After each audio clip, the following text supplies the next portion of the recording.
আমি রেডি হয়ে গেছি। আমাদের আজকে পাশে রুদ্র অভিষেক আছে, মানে পাশের ফ্ল্যাটে ইশিকাদের ঘরে। তোমরা অনেকেই ইশিকাকে চেনো, আমার ব্লগ যারা দেখো। তো ইশিকাদের ঘরে আজকে রুদ্র অভিষেক আছে, মানে শিব ঠাকুরের পুজো আছে। তো পুজোর জন্য আমার আউটফিটটা হচ্ছে এটা। আমি একটা কুর্তি পরে নিয়েছি।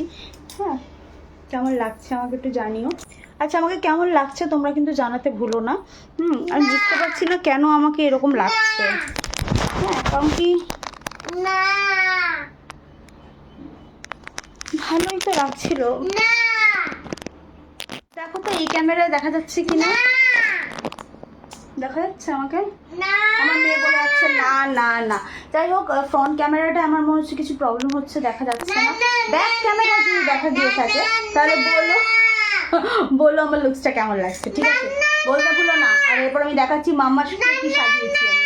ওয়েট আ মিনিট, মাম্মার অবস্থা তোমাদের দেখাচ্ছি। দেখো মাম্মা চুপ, আমি কথা বলছি, দাঁড়াও। মামু মিমিদের সাথে কথা বলিনি, দিন দাদাই সবার সাথে কথা বলি। তুমি একটু ওয়েট করো, ওয়েট। তোমাদের মামবুড়িকে আজকে আমি একটা ড্রেস পরিয়েছি, সেই ড্রেসটা ও আজকেই পেয়েছে।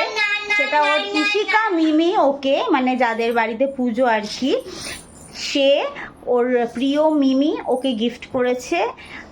আজই করেছে, পয়লা বৈশাখের সময় আমরা ছিলাম না, তো সেই জন্য ওই ড্রেসটা গিফট করেছে। আর বলেছে আজকে যেন পরতে হবে। তো জামাটা তোমরা দেখে বলো কেমন লাগছে, দাঁড়াও দেখাচ্ছি।